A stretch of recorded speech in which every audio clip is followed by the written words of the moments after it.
Hi, welcome back to Algebra 2. Today's lesson is 2.5, Factoring Trinomials. Now, we're still basically in the midst of reviewing Algebra 1, so you should find this very comfortable material because you've seen it all before. So, exercise 1, we're just going to start working backwards a little bit, and we're going to show you, again, how to multiply two polynomials. But we're going to work this process backwards once we get into exercise 2. So, exercise 1. Write each of the following products in simplest standard form. Use FOIL method or the area model, whichever you are most comfortable with.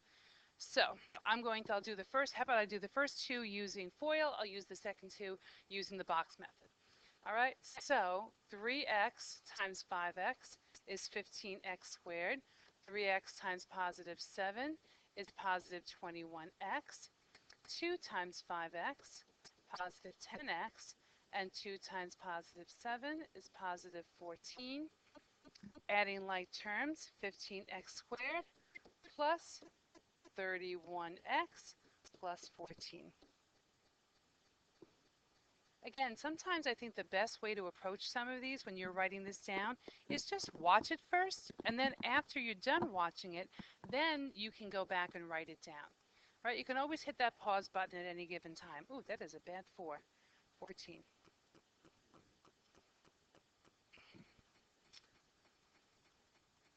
All right, so moving on to the second one, we have 5x squared minus 10x minus 4x plus 8.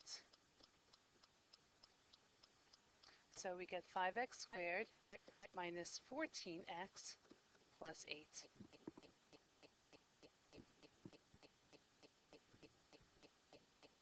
Now, if you are a fan of the box method, we're going to basically do the same exact thing that we did, except this time we're going to use the box.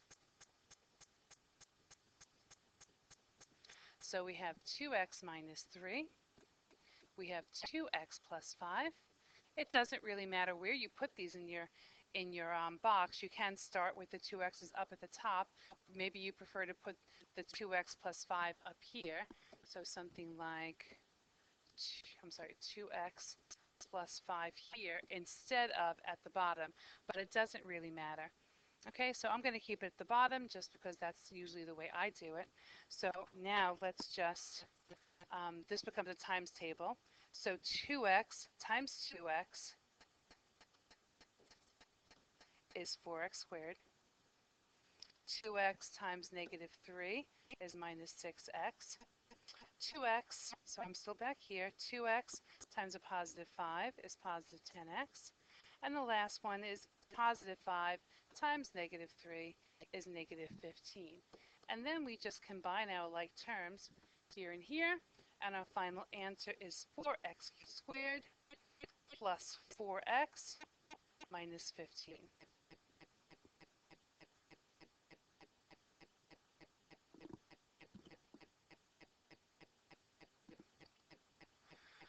Okay, let's go on to the next one. Again, I think we're going to use the same method.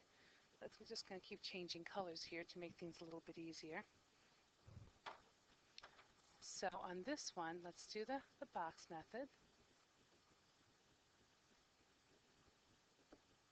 4x plus 3, 3x minus 8, multiply 4x times 3x, again let's use a different color in the middle, makes it a little easier to see, 12x squared.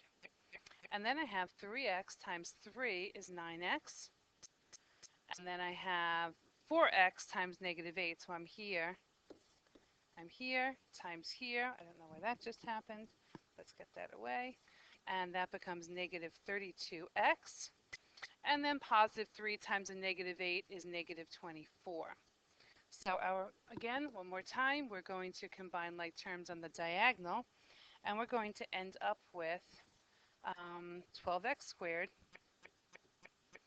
Negative 32 plus 9 is a negative 23x minus 24.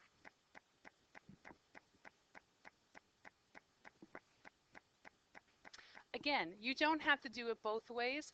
find a way that works for you, although I will tell you we are going to use that box method sometimes with a leading coefficient that is not 1, and it's going to help us out a little bit. Some people find it massively confusing, but I find it really, really helpful as long as once you get good at it.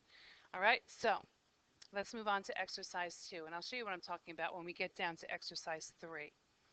All right, so now we're going to work that distributive property backwards.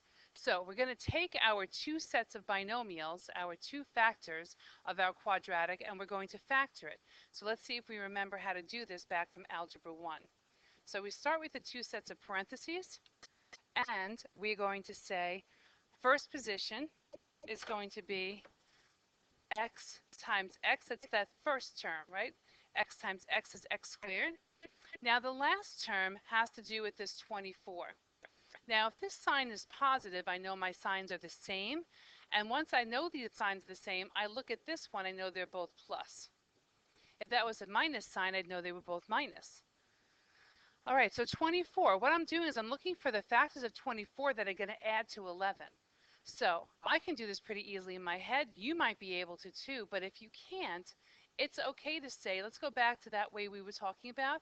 1 times 24, and again, I'm making sure that we're going to read this backwards. What factors of 24 add to 11? So 1 plus 24 is not 11. So 2 times 12 is not 11. 3 times 8 is 11. So 3 and 8, it doesn't matter where you put them. I can give it a really quick check and say, this is a positive 8x, this is a positive 3x, and when I add them together, I get a positive 11x, which I need in the middle. Giving yourself a quick check just ensures that you're doing the problem correctly. All right, so let's look at the second one. Going to do the same thing. Now, this is exactly what I just said. X and x. I know this sign tells me my signs are the same, but this sign tells me they're both subtraction. All right, because a negative times a negative gives me a positive, or a positive times a positive gives me a positive. So because that positive 22 tells me that when I multiplied those two together, they have to be the same sign. So again, I need the factors of 22 that are going to add to give me 13. So 22 is 1 times 22, which don't add to 13, 2 times 11, which do add to 13. So I didn't have to go very far there. Again, I can give myself a quick check. Negative 2x, negative 11x. When I combine them together, I get negative 13x is what I have here in the middle.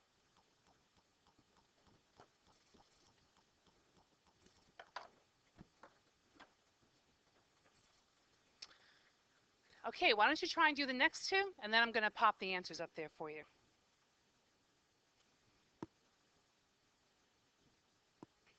Okay, there we go.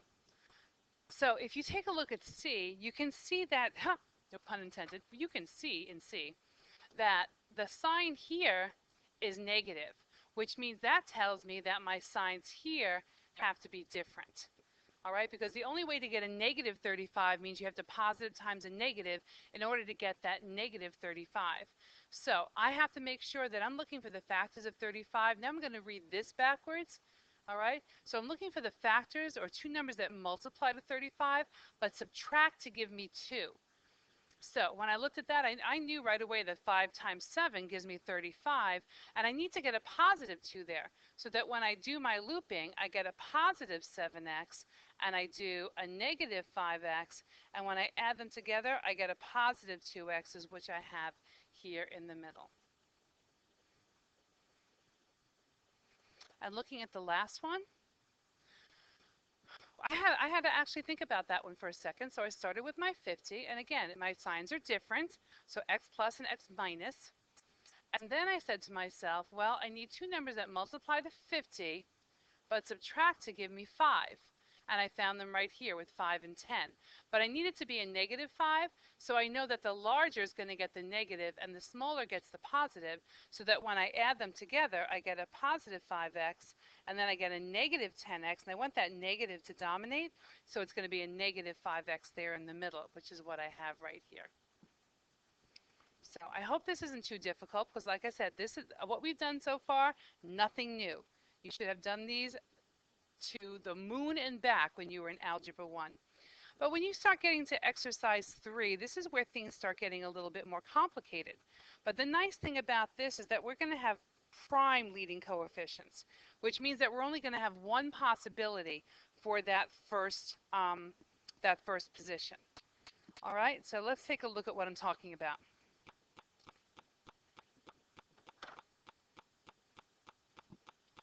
All right, so factor each of the following trinomials that have prime leading coefficients. Prime numbers, let's go back. First prime number is a very special prime number. It's the number 2. It's the only even prime number there is. After that, you're talking about numbers that do not have any factors except for 1 in itself. So if 2 is the first prime number, 3 is the next prime number, 4 is not a prime number because 4 can be broken down to 2 times 2. So 5 is definitely a prime number, and so is 7. But 9 is not because 9 can be 3 times 3. So it's not going to be every odd number. But we do consider only the odd numbers after this. So 7, 9 doesn't work, 11, 12, 13. 14, 15 isn't prime, 16, 17 is prime, 19 is prime, 21 isn't prime, 23 is prime, and so on. All right, so those are prime numbers, just to give you a quick little vocabulary lesson. So in this case, when we come here and we start with our 2 sets of parentheses, and make sure you make those parentheses large. I don't know how many times I do this, and all of a sudden I have this. People are making these parentheses like this, and they're writing this. And they have this big piece of paper, all right? So let's not do that. Let's make sure we're making nice big parentheses here. Use the page that you're given. So in this case now, I'm going to have 3x squared. And what I'm saying about this being prime is that I only have one possibility. I have 3x and I have 1x. All right, so this can be done using a little guess and check going on here. Now, we're going to use the same procedure, but in this case, we can't take the multiples of 40 because we have to consider this 3 when we do our FOIL, when we do our first and our second. So what we're doing is we need these two products to add to a positive 19x. That's what I have to keep in mind. So what I'm going to do here is I'm going to say 40, and I'm going to start looking at some of my factors of 40, which is 1 times 40, 2 times 20, 3 doesn't go in evenly, 4 goes in, 4 times 10, 5 goes in, 5 times 8, 6 does not go in, 7 does not go in, and we're back to 8 again. So these are my possibilities. So I'm looking for loops that I can try here. Now, it doesn't mean you can't do some guessing and checking here. Like maybe you want to try, well, 1 and 40. I try not to do the obvious one. So how about like 4 and 10? Well, if I put a 10 here and a 4 here, and remember now my signs are different. So one of them has to be positive and one has to be negative. That gives me 4x, and that gives me 30x. And then I say, well, does that add to, I'm going to subtract to 19? And the answer is no. So we're going to get rid of those. All right, so now we're going to try something different. So let's try 5 and 8. So let's put the 5 here and the 8 here. And then what do I get? I get 24x here, and I get 5x here. Now that was a guess, and that was a good guess, because now if I actually subtract these, I will get 19. Now, if that didn't work, you could switch the 5 and the 8 and see if that worked. Because this has to be a positive 19, that means the bigger number has to dominate, so positive and negative. So that means that the 5 has to get the negative, and the 8 has to get the positive. So there's your answer.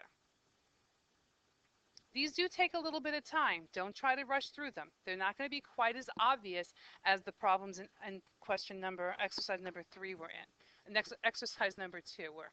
Okay, so if you want to try using the box method with these, this is what I'm talking about. Now you can very easily go back and do it exactly the same way that I did. And if you want to do that, please go right ahead and do that. But I'm going to show you how to start using the box method to do this.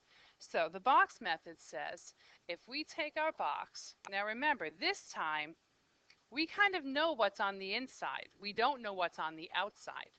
So I'm going to write down, now this is where it gets a little tricky. The 2x squared goes here, all right? And the positive 18 goes here.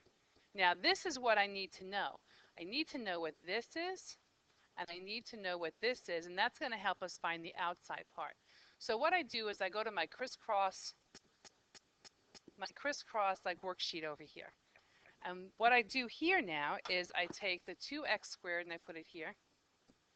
And I take my negative 15x and I put it here. And now these are going to be exactly what we talked about before. Now I'm looking for two numbers that are going to multiply to give me this one and then add to give me this one. And this time we don't have to think too much about signs except for the fact that I have a positive up here. I'm sorry, oh, I just did that wrong. My apologies. See, I haven't done this in a while. Okay, this doesn't go up here. What you have to do to get that top number is you have to multiply these two and put it here. So 18 times 2 is 36. So this is a positive 36x squared. All right, sorry about that. All right, so positive 36x squared. So I'm looking for two numbers that multiply to 36x squared and two numbers that add to give me negative 15. So again, I'm going to go to that 36. I'm going to start looking because now I know I'm going to add them. This tells me that I'm adding them. So 36. So 1 times 36 doesn't add to 15. 2 times 18 does not add to 15. 3 times 12, yay! There we go. Add to 15. So I know I'm going to have a negative 3x and I'm going to have a negative 12x. So those numbers go in here. It doesn't matter where you put them.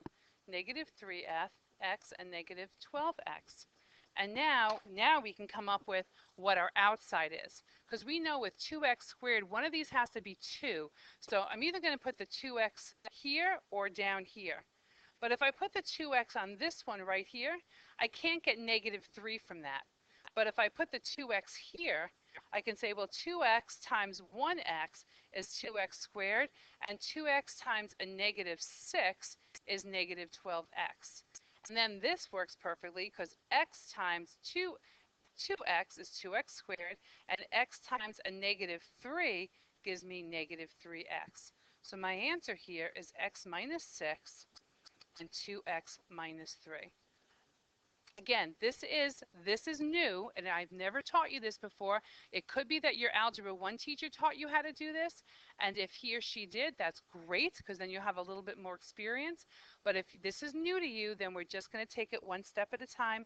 Don't fret, okay? When we get to the next lesson, we'll be using this all the time, because we'll be doing things with non-prime leading coefficients, which is very much more difficult to do with doing guess and check. Okay, so write down what you need to. Maybe rewind and watch that part again. Not the part where I made the mistake, though. Don't do that part. Just make sure that it's the positive 36. Because what we did there, just to recap a little bit, is we multiplied these two together to go up here. All right, moving on. Oh, there is no moving on. That's it. Okay, so you might get a little stuck on some problems that use those box method, but you should be able to do 1 and 2 fairly easily. And then number 3, just looking at number 3, use some guessing and checking there if you have some time. All right, start doing them now. I'm not going to check it for homework, but I might check it for homework. It depends on what I assign to you. So, and then there's some extra practice on the next page that will give you some more help. But I'm looking at these. Some of these are going to be a little bit tricky because they're going to incorporate some of the things we do in 2.6. So maybe hold off on that extra practice, okay? But you should be able to get the independent practice done 2.5 if you want to start getting that done now. All right? So, yay, 20 minutes. That's always my goal. Never want to go over that. So have a great day, and I'll see you next time.